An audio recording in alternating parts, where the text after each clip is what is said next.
الحمد لله نحمده ونستعينه ونستغفره ونؤمن به ونتوكل عليه ونعوذ بالله من شرور أنفسنا ومن سيئات أعمالنا من يهده الله فلا مضل له ومن يضلل فلا هادي له ونشهد أن لا إله إلا الله وحده لا شريك له ونشهد أن سيدنا وسندنا وحبيبنا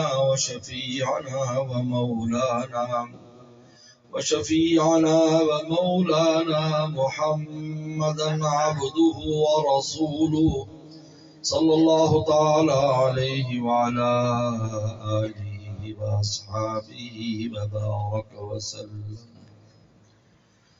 أما بعد فأعوذ بالله من الشيطان الرجيم. بسم الله الرحمن الرحيم. لو أنزلنا هذا القرآن على جبل لرأيته خاشعا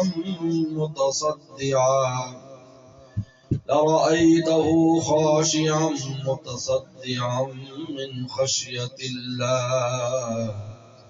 وتلك الأمثال نضربها للناس لعلهم يتفكرون. وقال تعالى بسم الله الرحمن الرحيم. الرحمن علم القرآن خلق الإنسان علمه البيان. وقال النبي صلى الله عليه وسلم أشراف أمتي حملة القرآن وأصحاب الليل، أو كما قال عليه الصلاة والسلام. صدق الله وصدق رسوله النبي الكريم. حضرات علماء کرام، طلبہ اعزام، میرے محترم بزرگ اور دوستو، حضرت مولانا عبدالرزاق صاحب دامت برکاتہم کی دعوت پر آج پہلی بار مدرسۃ الجلیل میں آپ حضرات کی زیارت ہو رہی ہے. ابھی آپ کے سامنے طالب علم نے قرآن مجید کا اپنا آخری سبق سنایا ہے. یہ قرآن مجید کا معجزہ ہے، اتنی بڑی کتاب سینے میں جمع ہو جائے. یہ اعجاز ہے قرآن کا. نہ قرآن کی طاقت تو وہ ہے، اللہ فرماتے لو انزلنا هذا القرآن على جبل، پہاڑ پر ہم اسے نازل کر دیں، لرأیتہ خاشعا متصدعا من خشیۃ اللہ، اللہ کے خوف سے دب جائے، پھٹ جائے. لیکن جس کے سینے میں قرآن ہوتا ہے اس کو کبھی قرآن کا وزن محسوس نہیں ہوتا، بلکہ اور ہلکا پھلکا ہو جاتا ہے، کیونکہ نور میں اوپر جانے کی طاقت ہے. ماشاءاللہ، نور میں وزن، نور اوپر لے جاتا ہے. آدمی کا دل منور ہو، نماز کے لیے کھڑا ہوگا، تہجد کے لیے کھڑا ہوگا، ذکر اذکار کرے گا. دل میں ظلمت ہوگی، ظلمت نیچے آتی ہے. پہلوان 100 ڈنڈ بیٹھ کے نکالے گا لیکن 2 رکعت نماز پڑھنا مشکل ہے. دل میں ظلمت ہے، ظلمت کا وزن اتنا ہے اس کو اٹھنے نہیں دیتے. اس ساقلت میں قرآن نے کہا زمین کی طرف گر پڑتے ہیں، نور اوپر لے جاتا ہے، ہلکا پھلکا کر دیتا ہے.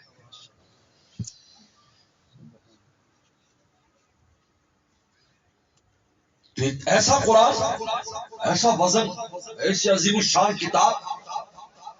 یہ پیغمبر صلی اللہ علیہ وسلم نے فرمایا اللہ نے میری امت کے سینے کو انجیل کی کتاب بنایا ہے. اللہ، پہلی کتابیں تختیوں پر لکھی گئی، جنت کی تختیوں پر لکھی جاتی تھی. اللہ نے اس کتاب کو نازل کیا تو جنتیوں پر لکھی جاتی، تختیوں پر نہیں، جنتیوں پر، جنتوں کے سینے میں لکھی جاتی. ورنہ دنیا میں اتنی بڑی کتاب اور اس طرح یاد ہو جانا، اور ہر زبان والے کو، عجیب بات ہے.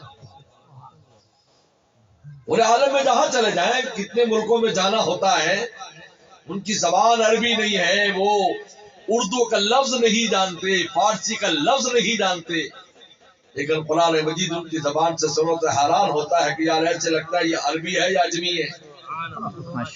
افریقہ کے ایک مدرسے میں میرا جانا ہوا، جنگل میں مدرسہ تھا، جنگل میں۔ آج پوری دنیا میں انقلاب آ رہا ہے۔ ہم تو میڈیا، لوگ کہتے ہیں حضرت آپ نے کبھی بھی آج تک مایوسی کی کوئی بات نہیں کی، کبھی بھی۔ اللہ کا شکر ہے 20-25 سال سے ہنگامے چل رہے ہیں، کبھی بھی نہ دل میں آئی نہ زبان سے پر آئی، کبھی بھی۔ بہت علماء بھی کہہ دیتے ہیں۔ بلکہ دراصل آپ اس میڈیا کو دیکھتے ہو جو جھوٹ بولتا ہے، میں قرآن حدیث کے میڈیا کو دیکھتا ہوں، اس میں حوصلہ ہی حوصلہ ہے۔ سبحان اللہ۔ قرآن نے ایک لفظ کہہ کر میڈیا ایسی بات کر دی، والعاقبۃ للمتقین، کہ انجام ان سارے ہنگاموں کا متقی لوگوں کے ہاتھ میں ہوگا۔ واہ سبحان اللہ۔ ماشاءاللہ۔ اور وہ نظر بھی آ رہا ہے، پوری دنیا میں انقلاب آ رہا ہے۔ تبلیغ جماعت ہو، مشائخ اعظام ہو، مدارس ہو، ہر طرف سے کفر سمٹ رہا ہے۔ ابھی میں انگلینڈ گیا تھا، میں حیران ہو گیا کہ یار یہ وہی انگلینڈ ہے 90 کی دہائی میں ہم آئے تھے۔ تو اس وقت اور آج کس میں تو ہر جگہ ایسے لگتا ہے کہ شاید یہ مسلمانوں کا ہی ملک ہے، ہر طرف داڑھی والے، ہر طرف پگڑی والے، ہر طرف برقعے والے، جگہ جگہ مسجدیں، ہر روڈ کے اوپر مسجدیں۔ بھائی یہ کیا ہو رہا ہے؟ اور مدرسے،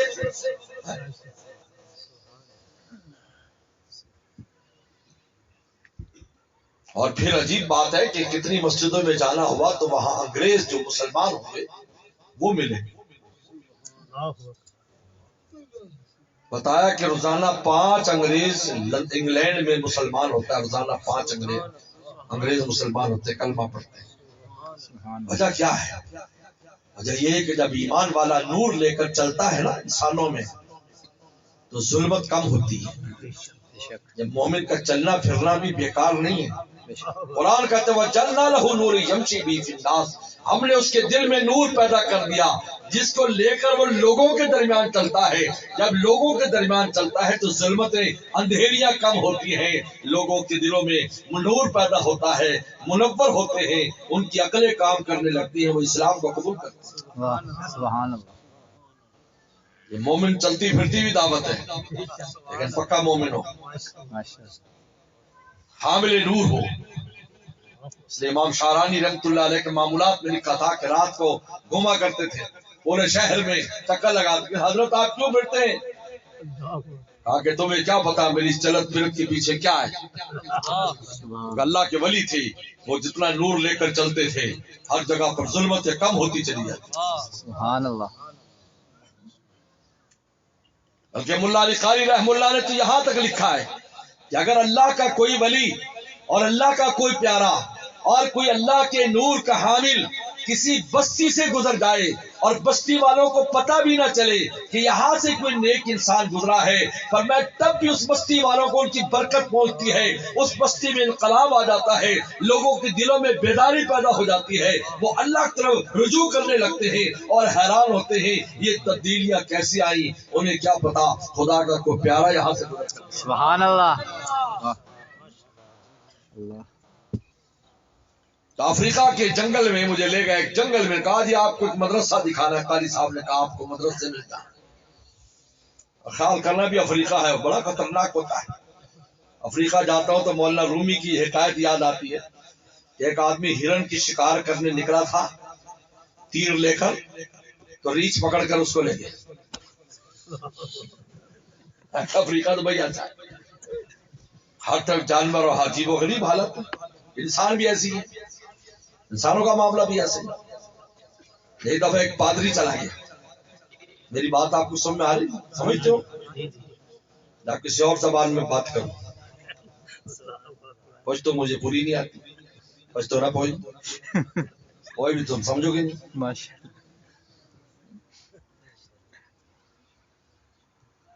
اور پادری چلا گیا، پادری نے سب کو جمع کیا اور اپنے مذہب کی کہا تم نے کبھی مذہب کا مزہ چکھا ہے؟ یہ لوگوں سے وہ افریقہ کے جو جنگل میں، ارے ہاں چکھا ہے، چکھا خوب شور بچا۔ وہ خوش ہو گیا، وہ اچھا میدان تو ہموار ہے، بس ان کو عیسائیت میں لانے میں دیری نہیں لگنی کیونکہ پہلے سے چکھے ہوئے۔ انہوں نے کہا کیسے چکھا ہے؟ انہوں نے کہا تمہارے جیسا ایک گورا سا پادری آیا تھا، بھون کے کھایا، اتنا مزہ آیا، آج تیری باری۔ میں نے کہا بھی خیال کرنا، یعنی حضرت آپ فکر نہ کریں۔ جنگل میں لے گئے۔ اب قرآن کے ایک اپنے انبارات ہیں، بے شک دور سے محسوس ہونے لگ گیا کہ بھائی یہاں قرآن پڑھا جا رہا ہے، اور قرآن کی پڑھنے کی آواز جنگل میں سے آ رہی ہے۔ سبحان اللہ۔ قرآن پڑھنے والوں کی آواز، تو بچے پڑھتے نا مل کر قرآن، ایک آواز۔ وہاں پہنچے 1000 طالب علم، اللہ اکبر۔ بچے اور بچیاں قرآن مجید یاد پڑھ رہے ہیں۔ سبحان اللہ۔ بچے لائے گئے، بچیاں لائی گئی، قرآن پڑھا۔ میں نے ایسے آنکھیں بند کی، مجھے ایسے لگا شاید میں حرم میں ہوں۔ اللہ اکبر۔ اللہ تعالیٰ نے اس انسان کو پیدا ہی کتاب اللہ کے لیے کیا ہے۔ بے شک بے شک۔ الرحمن علم القرآن خلق الانسان علمہ البیان۔ اللہ تعالیٰ فرماتے ہیں رحمان نے قرآن سکھایا، انسان کو پیدا کیا، بولنا سکھایا۔ یہ ترتیب بتاتی ہے کہ دنیا کا ہر انسان جو اللہ نے پیدا کیا ہے اس کے اندر طبیعی طور پر یہ مناسبت رکھی ہے کہ اس کتاب کو وہ حاصل کر سکتا ہے، اس پر عمل کر سکتا ہے، اس کو سینے میں سجا سکتا ہے، اس کو زبان پر لا سکتا ہے، کیونکہ اللہ فرماتے ہیں ہم نے تخلیق انسانی اور یہ طبیعی انسان کو بولنے کی صلاحیت دی ہے۔ الرحمن علم القرآن، دیکھو یہ اس لیے دی ہے کہ ہم نے قرآن نازل کیا ہے اور میں خود سکھانے والا ہوں۔ جب میری ذات شامل ہے تو تمہیں سیکھنے میں کب مشکل ہوگی؟ میری ذات شامل ہے۔ شیخ اللہ والے فرماتے تھے اگر یہ دیکھنا چاہو کہ کس پر کتنی رحمت ہے تو دیکھو کہ اس کا قرآن میں کتنا حصہ ہے۔ وہ الرحمن علم القرآن۔ اور عجیب بات ہے، لفظ رحمان اور رحیم اور بھی بہت سے الفاظ ہیں، لیکن رحمان اللہ تعالیٰ کا وہ نام ہے جس میں ایسی رحمت ہے جو کائنات کے ذرے ذرے کو شامل ہے۔ الرحمن۔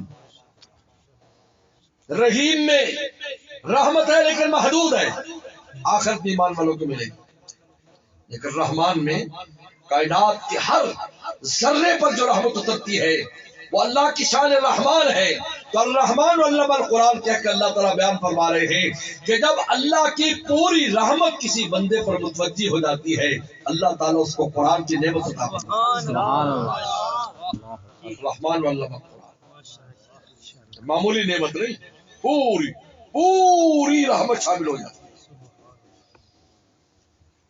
پھر اس کو تعلیم قرآن بننا ہے۔ قرآن اتنا آسان نہیں ہے جتنا میں اور آپ آسان سمجھتے ہیں۔ ہو گیا، کر دیا اللہ تعالیٰ۔ ہمارے استاد مفتی اعظم پاکستان مفتی ولی حسن ٹونکی رحمۃ اللہ علیہ جامع اسلام بن ٹاؤن کراچی کے شیخ الحدیث تھے، میرے مخدوم مکرم تھے، میرے استاد تھے۔ فرمایا کرتے تھے اگر قرآن مجید کی تلاوت پیغمبر اسلام کی زبان مبارک سے نہ ہوتی ہم اس کے ایک لفظ بھی زبان سے ادا نہیں کر سکتے تھے، لیکن آپ نے تلاوت سے فرمایا اے ہمارے محبوب آپ کا پہلا فریضہ یہ ہے یتلو علیہم آیاتی کہ آپ تلاوت کر کے دکھائے۔ جب تک آپ تلاوت نہیں کریں گے امت اس قرآن کی تلاوت نہیں کر سکتی۔ یہ وہی ہے، یہ میرا کلام ہے۔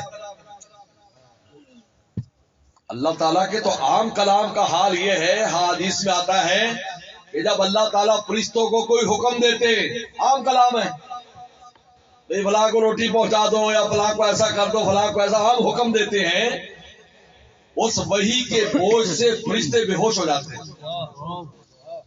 ان کے دل پر اتنا روب طاری ہوتا ہے، اور پھر جب ہوش آتا ہے تب ان کے دل میں بات بیٹھ چکی ہوتی ہے جو اللہ نے ان کو کہی ہوتی ہے، اس حکم کی تعمیل کرتے ہیں۔ اور قرآن مجید تو اللہ کے علوم ہے، وہ جو ہمیشہ کے لیے رہنے والے، پھر قیامت تک کے لیے نہیں، قیامت کے بعد بھی رہنے والے۔ چنانچہ حدیث میں آتا ہے پیغمبر صاحب فرمایا قیامت جمعے کا دن ہوگا، اللہ اپنا کلام خود سنائیں گے، رسول اللہ صلی اللہ علیہ وسلم قرآن مجید سنائیں گے، حضرت داؤد السلام زبور سنائیں گے، وہاں پر میں اور آپ بیٹھ کر اللہ تعالیٰ سے اس کا کلام سنیں گے، رسول اللہ سے بھی سنیں گے۔ سبحان اللہ۔ قیامت کے بعد بھی رہنے والا ہے. میرے دوستو، اللہ تعالیٰ کا ہم پر احسان ہے.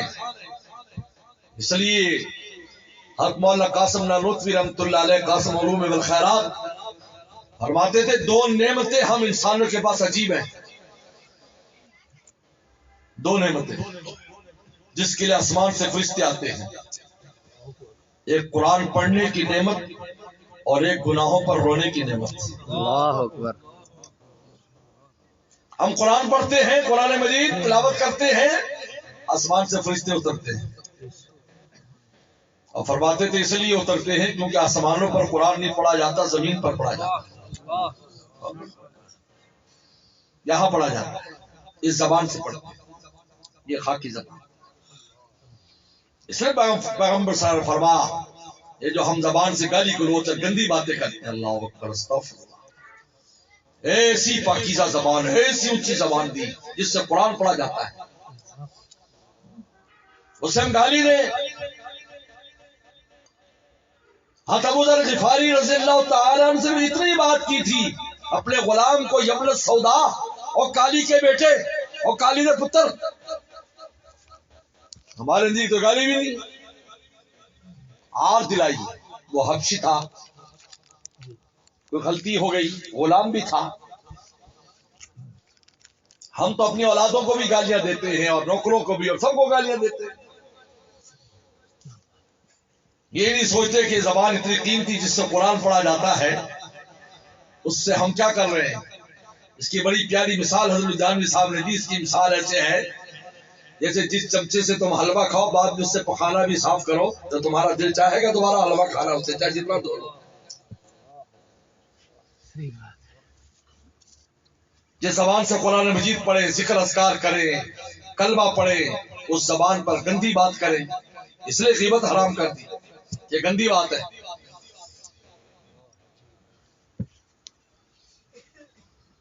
پیغمبر صلی اللہ علیہ وسلم گندی بات کا تذکرہ پسند نہیں کیا. دعا انہا ممتنع، مت بات کرنا، یہ بدبودار چیز ہے. زبان پر دوبارہ اس کو ذکر نہ کرنا، اللہ اکبر. کیونکہ یہ زبان میں اپنے لیے بنائی. ایک بات میں کہا کرتا ہوں، علماء موجود ہیں، اللہ نے غور و فکر سے ایک بات سمجھ میں دی کہ انسان کی جان ٹانگوں سے نکلتی ہے، اوپر سے نہیں نکلتی. کیونکہ اگر اوپر سے جان نکلتی، بکرے کی طرح یہ ٹانگیں مارتا. ٹانگیں مارنا کوئی عبادت نہیں ہے. ٹانگوں سے جان نکالی تاکہ آخر تک اس کی زبان میری یاد میں مشغول رہے. سبحان اللہ. واہ ماشاءاللہ. جان نکل چکی ہوتی ہے نصف سے زیادہ، اور آدمی کلمہ پڑھ رہا ہوتا ہے، اور آخر میں جا کر زبان بند ہوتی ہے. زبان پر لا کر اللہ نے پھر موت کو رکھا تاکہ آخری وقت میں بھی اگر یہ میرا نام لے لے گا، من کان آخر کلامی لا الہ الا اللہ دخل الجنہ بجنت. سبحان اللہ ماشاءاللہ. اگر اوپر سے جان نکالتے تو ٹانگیں مارتا نا تکلیف سے، ٹانگیں مارنے سے کوئی نہیں اس کو ثواب ملتا ہے نہیں. اب اس سے اہمیت دیکھیں، زبان کی اہمیت میں بتانا چاہتا ہوں کہ اللہ نے یہ کتنی قیمتی چیز جس سے میں اور آپ بات کرتے سوچتے بھی نہیں ہیں. ایسی زبان تو فرشتوں کے پاس بھی نہیں ہے جس سے وہ تلاوت کر سکے. مجھے اور آپ کو، ان انسانوں کو دے دی. فرمایا کہ تلاوت کی وجہ سے، تلاوت سننے کے لیے فرشتے اترتے ہیں آسمان سے، کیونکہ وہاں تلاوت کرنے والے نہیں، بلکہ فرشتے تلاوت بھی نہیں کر سکتے. سن لو، حضرت شیخ زکریا رحمۃ اللہ علیہ نے شرح بخاری میں لکھا ہے، لام الدراری میں لکھا ہے، حضرت نے سید احمد شاہ صاحب فرماتے تھے جبریل السلام کے علاوہ دوسرے فرشتے قرآن کی تلاوت نہیں کر سکتے. جبریل صلی اللہ علیہ وسلم کو اللہ نے خاص اٹھان پر بنایا تھا کیونکہ انبیاء کے پاس وحی لے کر آنی تھی، اس لیے وہ قرآن کی تلاوت بھی کرتے تھے، خود بھی حافظ قرآن تھے. رمضان میں دور کرتے تھے رسول اللہ صلی اللہ علیہ وسلم کے ساتھ، کبھی وہ قرآن سناتے کبھی وہ قرآن سناتے. سبحان اللہ ماشاءاللہ. عام فرشتے نہیں فرماتے، اسی لیے تو میرے آپ کی سننے کے لیے آتے ہیں. چلو بھائی، میرے آپ کی سننے کے لیے. بلکہ سید نور شاہ صاحب تو فرماتے ہیں کہ منہ کی صفائی کا جو حکم دیا کہ نمازیوں اپنا منہ صاف کر کے مسجد آیا کرو، اس لیے کہ جب تم قرآن پڑھتے ہو نور نکلتا ہے، اور یہ فرشتوں کی غذا ہے، وہ اپنی غذا کو حاصل کرتے ہیں، ان کو تکلیف ہوتی ہے اگر منہ سے بدبو آتی ہے، اس لیے مسواک کا حکم دے دیا،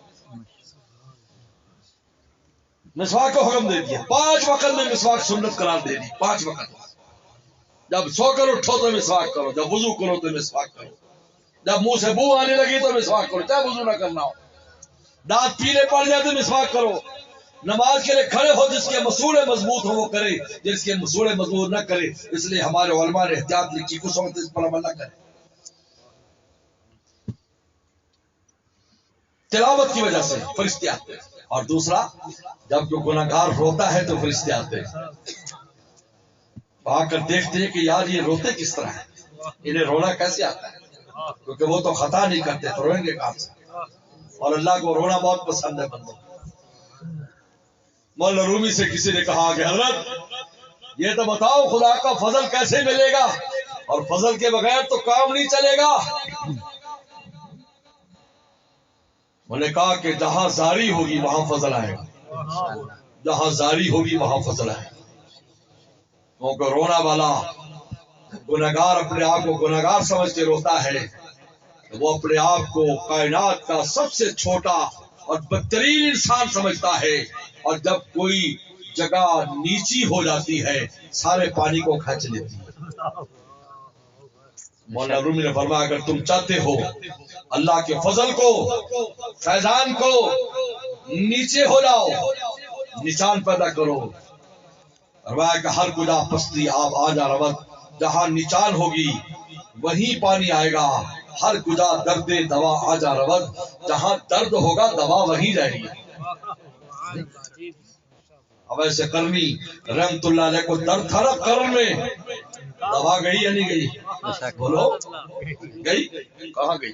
او قرن یمن میں پہنچ گئی، دوا وہاں پہنچ گئی۔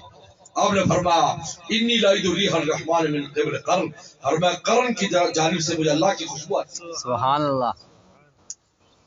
اور حضرت عمر رضی اللہ تعالی نے فرمایا، حضرت عمر رضی اللہ تعالی سے فرمایا پیغمبر سلام نے عمر تیرے زمانے میں قرن سے ایک اویس نامی حاجی آئے گا، میرا امتی آئے گا، اس کو میرا سلام کہنا، اپنے لیے بھی دعائیں مغفرت کرانا اور امت کے لیے بھی دعائیں مغفرت کرانا۔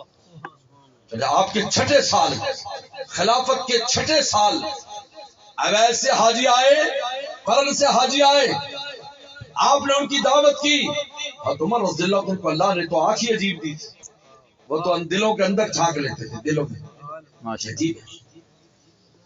اللہ فرمایا کہ ہر نبی کی امت میں ایک محدث ہوتا ہے، اگر میری امت میں کوئی محدث ہے تو عمر ہے، الحق یتکلم علی لسان حق، اس کی زبان پر بولتا ہے، اللہ نے نگاہ ایسی دی، دیکھ کر پہچان لیتے، بات چھپانا حضرت عمر رضی اللہ عنہ سے مشکل ہوتا تھا، اندر دیکھ لیتے، فرمایا نور فراست جس کو کہتے ہیں، اتقوا فراست مومن فإنه ينظر بنور اللہ، مومن کی فراست سے بچو، یہ اللہ کے نور سے دیکھتا ہے، اندر دیکھتا۔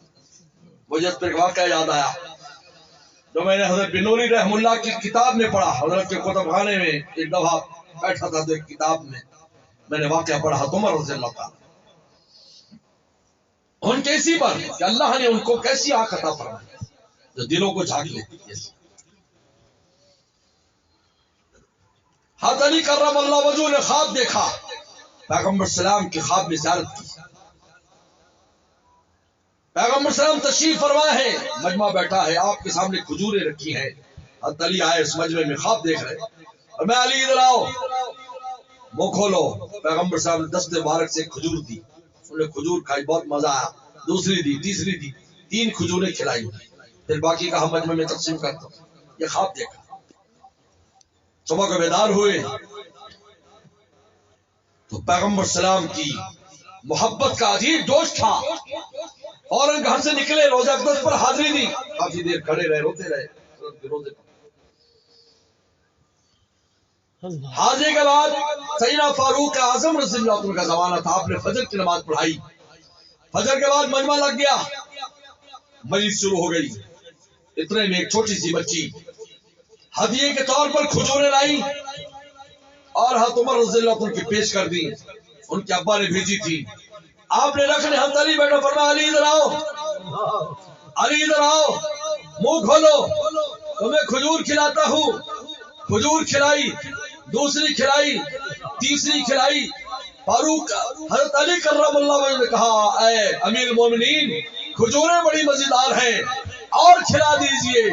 مسکرا کے فرمایا اگر رسول اللہ صلی اللہ علیہ وسلم نے چوتھی کھلائی ہوتی تو عمر بھی کھلا دیتا. ہاں واہ ماشاء اللہ.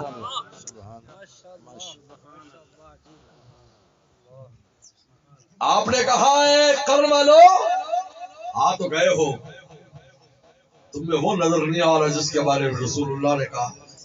وہ رہ تو نہیں گیا. انہوں نے کہا چرواہا ساتھ لائے ہیں، چرواہا. اس کے پاس خرچہ پانی نہیں تھا. انہوں نے کہا میں اونٹ چرا لیا کروں گا، مجھے بھی لے چلو، مجھے بھی لے چلو. عاشق کیسے کیسے بہانے ڈھونڈتے ہیں، کیسے کیسے بہانے. یہ قاری صاحب تھے ہندوستان میں، ان کو حج کا بڑا شوق تھا، بہت غلبہ عشق کا کہ میں مدینہ شریف اور مکہ پہنچ جاؤں. تب بمبئی چلے گئے، پیسے ہے نہیں قاری صاحب کے پاس. بمبئی پہنچ گئے. میری جہاز کا کرایہ تو بہت تھا، اس زمانے میں ان کے پاس نہیں تھے. جہاز والے وہ انگریز تھا، اس سے کہا، کیپٹن سے کہا کہ بھائی مجھے بھی جانا ہے، تو جہاز میں کوئی کام ہو تو میرے ذمہ لگا دو. انہوں نے قاری صاحب کو نیچے تک دیکھا تو دیکھا کہ ماشاءاللہ اتنے نورانی بزرگ قسم کے آدمی، اور پھر ان کی عمر دیکھی 50 60 سال ہوگی اور پتلے دبلے بھی تھے. انہوں نے کہا کام تو ہے لیکن آپ کے لیے نہیں ہے. کام ہے آپ کے لیے نہیں. انہوں نے کہا نہیں مجھے بتاؤ بھائی میں ہر کام کروں گا. ان کا کام یہ ہے کہ وہ حاجیوں کی لیٹرینیں صاف کرنے کا کام ہے، اس کے لیے ابھی تک وہ بندہ نہیں ملا مجھے، اور آپ سے میں نے نہیں لینا، کیونکہ ایک تو آپ کی شخصیت، آپ نیک اللہ والے انسان معلوم ہوتے ہیں، اور دوسرا آپ کر نہیں سکیں گے کیونکہ آپ کمزور ہیں. انہیں نہیں میں کر لوں گا، آپ اس کی فکر نہ کریں. اس کی منت کی زاری کی. یہ جب عشق لگتا ہے نا اللہ اکبر. ہم نے اپنے مرشد شاہ حکیم اختر صاحب رحمۃ اللہ علیہ سے سنا، جب حضرت شاہ رولق صاحب رحمۃ اللہ علیہ سے بیعت ہوئے، حکیم حضرت تھانوی رحم اللہ کے بڑے خلیفہ شاہ رولق صاحب رحمۃ اللہ علیہ، حضرت بڑے قاری قرآن تھے. شاہ رولق صاحب رحمۃ اللہ علیہ اگر فیصل آباد میں بھی تشریف لائے تھے، اگر کچھ لوگوں کو یاد ہو تو حضرت قرآن مجید ان کے سامنے پڑھنا یا نماز پڑھانا آسان کام نہیں تھا. بہت بڑے قاری قرآن تھے، اور خود فرمایا جب سے میں نے کتاب اللہ سے دل لگایا ہے بیت اللہ کی کبھی حاضری نہ کرنی. خود فرماتا، میں نے خود سنا حضرت کے ملفوظ. تو حضرت نے جب بیعت ہو گئے، حضرت اسود بھی شیخ تھی، کیونکہ پہلے شیخ کے فوت ہونے کے بعد بیعت ہوئے.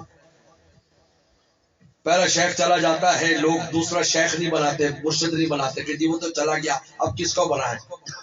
تو اس کی مثال ایسے ہے جیسے مسجد بن رہی ہوتی، خدا نخواستہ چھت سے پہلے مستری صاحب فوت ہو جاتے، ٹھیکیدار فوت ہو جاتا، تو اب کیا خیال ہے ایسی چھوڑ دی جاتی یا اس کا چھت ڈالنے کے لیے دوسرا ٹھیکیدار چاہیے اور مستری چاہیے؟ بولو بتاؤ مجھے. کیونکہ اگر دوسرا اگر چھت نہیں پڑے گی تو جس نے دیواریں بنائی ہیں وہ بھی گر جائیں گی.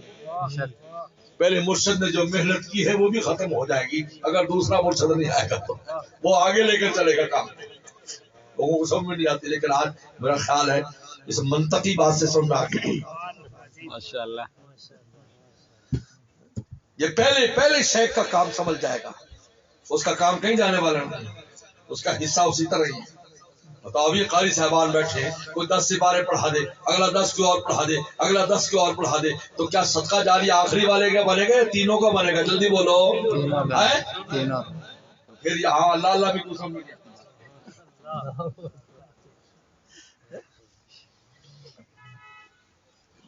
تو شیخ کو ہندوستان طلب کیا، اور ہم نے فرمایا کہ میری ترتیب تو یہ ہے، کوئی مجھ سے بیعت ہو نورانی قاعدہ سب سے پہلے پڑھے، قاری کے پاس، جو قاری میرے مقرر ہیں آپ۔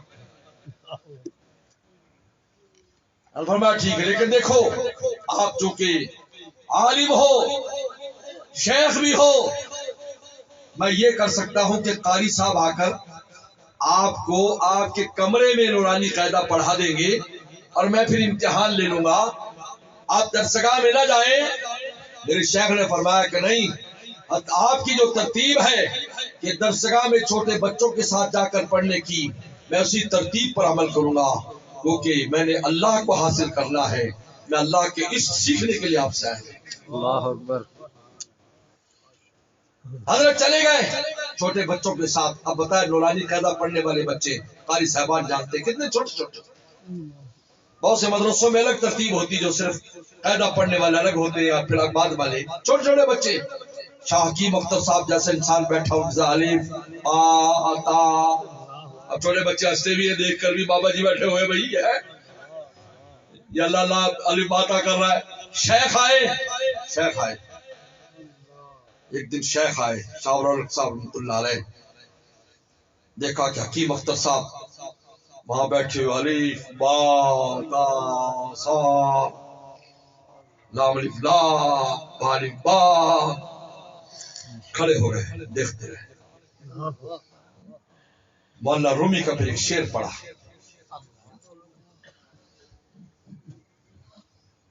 ای چنی شیخ گدائے خوب، اللہ اکبر۔ یہ مولانا رومی نے اپنے بارے میں کہا کہ مولانا جلال الدین رومی رحمۃ اللہ علیہ شاہ خوارزم کا بادشاہ، شاہ خوارزم کا بھانجا اور سلجوقی بادشاہ کا مرشد، سلجوقی بادشاہ کا استاد، جو اس وقت عثمانیوں سے پہلے جن کی سلطنت تھی، کونیا میں دارالسلطنت، اتنا بڑا انسان، لیکن جب شمس تبریز کے ہاتھ پر بیعت ہوئے، اپنے پیر کا بستر اپنے کندھے پر اٹھا کر اسی کونیا میں چلا کرتے تھے، اللہ اکبر۔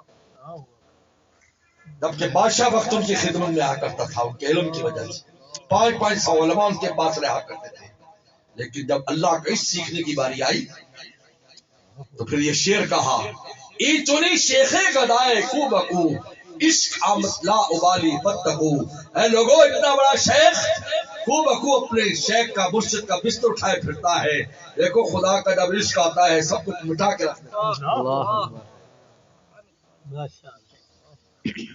نے کہا مجھے جانا ہے، میں لیٹرین صاف کروں گا۔ اب وہ انگریز جب آتا تو دیکھتا کہ لیٹرین صاف ہے، وضو خانہ صاف، بڑا حیران ہوتا یار یہ دبلا پتلا سب، لیکن کرتے رات کو تھے جب سب سو جاتے۔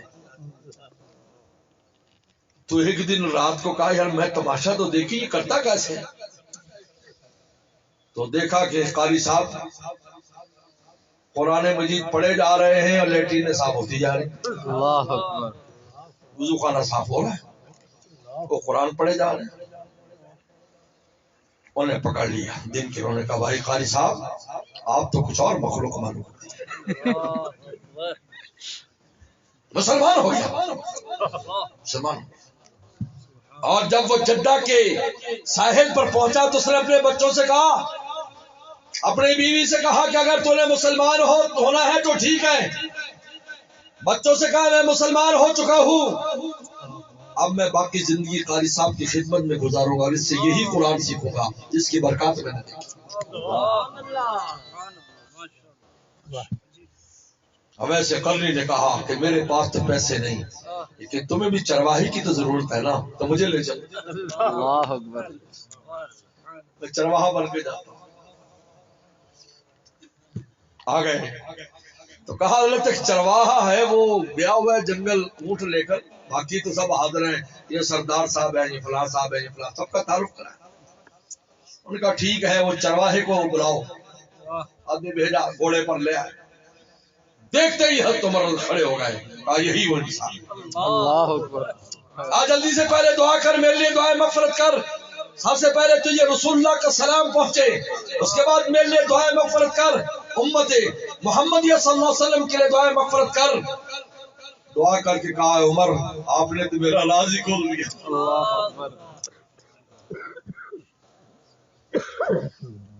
باتیں ہیں کہ ہر کجا درد ہے دوا آ جائے گا، جہاں درد ہوگا دوا وہاں پہنچے گا۔ دیکھیے آپ قریب ہے یا دور ہے، آپ کی طلب چاہیے۔ حضرت فرماتے ہیں مولانا قاسم نانوتوی رحمۃ اللہ علیہ کہ تلاوت قرآن کرتا ہے تو فرشتے اترتے ہیں، اپنے گناہوں پر روتا ہے تو فرشتے اترتے ہیں۔ کہ روتا کیسے ہے؟ فرما علم تب کو اسے پیغمبر صاحب فرمایا 5 طریقے پر، 5 میں سے کوئی نہ کوئی طریقہ تو رویا کرو۔ 5 طریقے فرمایا، 5 طریقے سے رونا ہوتا ہے۔ ایک رونا ہے حق تالتین، ایسے آنسو جیسے موسلادھار بارش ہے۔ دوسرا فرمایا کہ مکھی کے سر جتنا آنسو، جس کو مل لیا جائے جہاں پر ملو وہی پر جہنم حرام ہو جائے۔ اور تیسرا ایک آنسو، میں سب سے کہتا ہوں کبھی زندگی میں ایک آپ ایک دفعہ کریں، ذکر اللہ خالیا ففاضت عینا، بخاری کی حدیث ہے کہ اکیلا بیٹھ کر اللہ کو یاد کرتا ہے اور دل اتنی محبت اس کے دل میں اللہ کی آ گئی کہ اللہ کی محبت میں اس نے ایک آنسو ٹپکا دیا، فرمایا عرش کا سایہ ملے گا جس دن کسی شے کا سایہ نہیں۔ یہ مرۃ واحدہ بھی کرو گے تو فضیلت مل جائے، ایک دفعہ۔ لیکن اتنی جلدی محبت میں چھلکتا نہیں ہے، خوف سے تو جلدی چھلک جاتا ہے، محبت سے چھلکوانا آسان نہیں۔ لیکن ایک دفعہ چھلک جائے اس طرح پیمانا کہ اللہ کو یاد کر رہا اکیلا بیٹھ کر، اور محبت کے آنسو نکلے۔ یہ خوف کے آنسو نہیں ہے، یہ محبت کے آنسو۔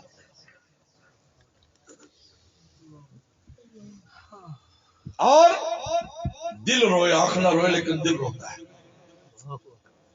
دل روتا ہے۔ خواجہ مجذوب صاحب رحمۃ اللہ علیہ بیان فرما رہے تھے اور ہنسا رہے تھے، لطیفی بھی سنا رہے تھے۔ تو اللہ کا راستہ ہنستے ہنستے طے کرنا چاہیے، بہت زیادہ اس کے ساتھ امید کے ساتھ طے کرنا چاہیے اللہ کا راستہ۔ تو ہنسا بھی رہتے۔ مفتی شفیع صاحب رحمۃ اللہ علیہ فرماتے، یہ واقعہ مفتی شفیع صاحب بیان فرماتے کہ ہم بھی بیٹھے تھے، حضرت تھانوی نے کچھ ایسے قصے سنا تھے، ہم سب ہنس رہے تھے، حضرت بہت خوش ہو رہے تھے۔ ہم نے فرمایا بھائی اس حالت میں کس کا دل خدا سے غافل تھا؟ ہنسنے کی حالت میں یہ جو حدیث آتی ہے کہ ہنسنے سے دل مردہ ہوتا ہے، یہ وہ ہنسنا ہے جس میں دل کی غفلت شامل ہو۔ اگر دل کی غفلت نہیں ہے تو وہ ہنسنا مطلوب ہے۔ صحابہ بھی ہنسا کرتے تھے، رسول اللہ بھی ہنستے تھے، بلکہ ہنسایا کرتے تھے۔ تب حضرت انس بن مالک سے کہا اے 2 کان والے، حضرت ایسے ہاتھ لگانے لگا، 10 سال کی عمر تھی تو کانوں پر ہاتھ لگانے لگ گیا۔ انہوں نے کہا تیرے 2 کان نہیں، کہ جی 2 ہی کان ہیں۔ آپ نے کہا تو مجھے شبہ ہو گیا، پتہ نہیں بتاؤ صحابہ ہنسے ہوں گے یا نہیں؟ ہنسے، مسکرائے۔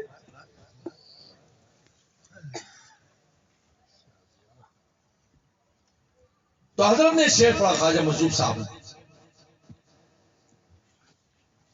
لبوں پہ ہے وہ ہنسی بھی ہر دم اور آنکھ بھی میری تر نہیں ہے، مگر جو دل رو رہا ہے پہ ہم کسی کو اس کی خبر نہیں۔ دل میں میں کیا کر رہا ہوں، میں کیا کر رہا ہوں، ویسے ہنستا بولتا ہے دل میں۔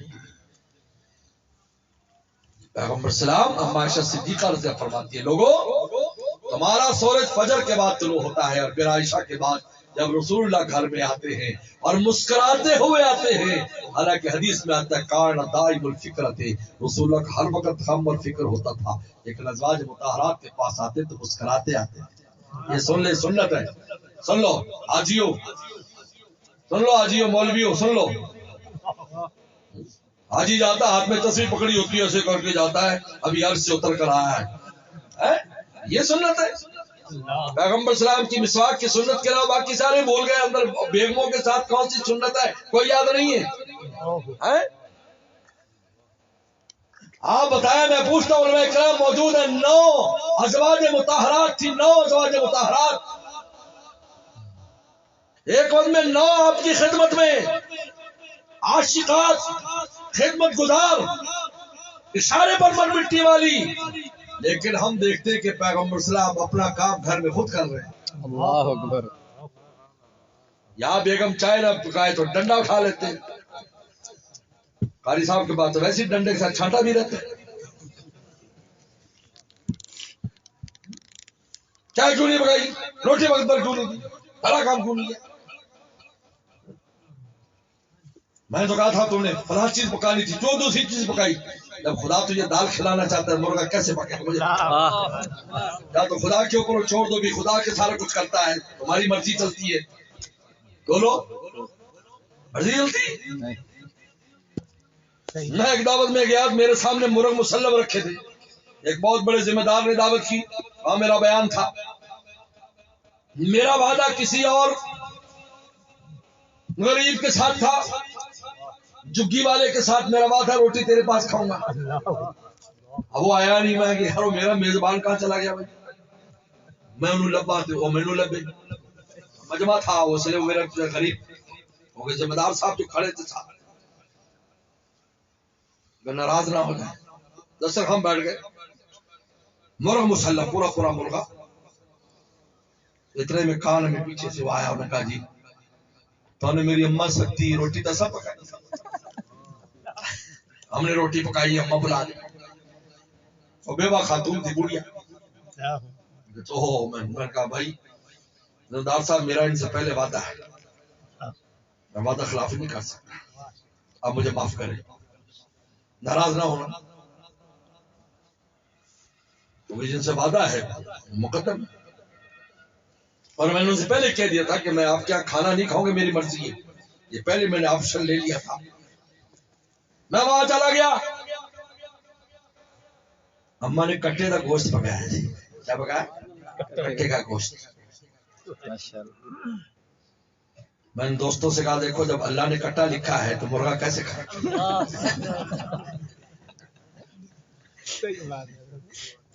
ہم بھول جاتے ہیں اس بات کو، گھروں کے نظام میں ہم اپنی حاکمیت سمجھتے ہیں. ایسا نہیں. صلح کی سیرت تو پڑھ، مسکراتے ہوئے آتے تھے جب گھر میں، ہمیشہ مسکراتے. سلم سے گھر داخل ہوتے مسکراتے، ازواج محترمات دیکھ کر خوش ہو جاتے. حالانکہ باہر جنازے پڑھا کراتے تھے. یہ کیا بات ہے جی مجھے ٹینشن ہے؟ مرد کس بات کا ہے جو سینے پر ٹینشن نہ سنبھال سکے اور اپنی ٹینشن بچوں اور بیوی پر اتارے؟ یہ مرد ہے؟ اللہ اکبر. چھوڑ دو پھر مرد کہنا اپنے آپ کو. آج کل ویسے بھی تبدیل جنس کا بہت سے بل چل رہے ہیں، تم بھی اس بل کے تعین کر لو. ٹینشن دل پر سہارو، ہر باروں پر کیوں اتارتے ہو؟ اگر غم ہے ذات الہی و نماز کو بسی حزن اللہ کا بھی بے شک. جو غم ملا غم جانا بنا دیا، جو غم ملا غم جانا بنا دیا، آلام روزگار کو آسان بنا دیا. پیغمبر اسلام تشریف لاتے ہیں، روزانہ کا معمول ہے. ہمیرا عائشہ عویشہ بھی نام اس کو کہتے تھے. عائشہ عویشہ ہمیرا کھانے کو کچھ ہے؟ آئندہ کے غدا تیرے پاس ناشتہ ہے؟ 9-10 بجے آ کر پوچھتے لا یا رسول اللہ ناشتہ نہیں ہے، فرمائنی صائم، میں نے روزہ رکھ لیا. اللہ اکبر. سبحان اللہ. شکایت نہیں کی سارے گھر روٹی نہیں، ہمارے گھر روٹی نہیں. جب پوچھو روٹی نہیں، اللہ نے ہم ہی رگڑا دینا تھا، اللہ نے ہم ہی ایسے کرنا تھا. آج ہمارا حال کیا؟ سب کچھ ہے لیکن مطلب کی چیز نہیں ہے، شکایتیں خدا کی جا رہی ہے. رسول اللہ کا انی صائم، میں نے روزہ رکھ لیا. اور شام کو کیا ہے؟ پانی اور نمک ہے اور کھجور ہے. شام کو نمک. جو غم ملا غم جانا بنا، جو غم ملا غم جانا بنا دیا، آلام روزگار کو آسان. اس لیے میرے دوستو دل روتا ہے جب آنکھ نہیں روتی. دل میں ہر وقت ندامت ہے، میں کیا کر رہا ہوں، میں کہاں جا، میری زندگی کہاں چل رہی. اللہ کو یہ رونا بھی بہت پسند ہے. اور 5واں رونا علم تب کو فتبا کو، قربان جائیے رسول اللہ صلی اللہ علیہ وسلم پر کہ اگر تجھے رونا نہیں آتا، رونے جیسی شکل بنا لے تب بھی خدا تجھے معاف کرتا ہے. علم تب کو فتبا کو، علم تب کو فتبا. بس میرے دوستو مضمون ختم، بریک کا وقت ہو چکا ہے. ماشاءاللہ. یہ میرا انٹرنیشنل ٹائم ہے، 45 منٹ، زیادہ 50. گھنٹے تو اتنے ہو جائے تو پھر تک کانفرنس ہو جائے گی. دو کام کرو میرے دوستو، تلاوت قرآن، زبان کو صحیح استعمال کرو. ہاں میں حضرت ایک وہ حدیث رہ گئی کہ انہوں نے اتنا کہا تھا یبن سودا، آپ نے فرمایا تو ایسا انسان ہے جس میں کفر پایا جاتا ہے. تلاوت کرو زبان سے، ذکر کرو، اللہ کو یاد کرو اور رونے کی عادت ڈالو. حضرت تھانوی فرماتے ہیں رات کو سونے سے پہلے بستر پر بیٹھ کر اللہ آج دن بھر جو کچھ ہو معاف کر دے، تو معاف کر دے. اور میں روزانہ کا کھاتا صاف کر لو. اگر مر جاؤ گے تو زیادہ زیادہ ایک ہی دن کا حساب کتاب ہوگا، اگر ڈنڈے بھی پڑیں گے تو ایک ہی دن کے پڑیں گے، پچھلے سارے معاف ہیں. اللہ اکبر. اللہ مجھے آپ کا عمل کی توفیق عطا فرمائے. باپ دعوانا الحمدللہ.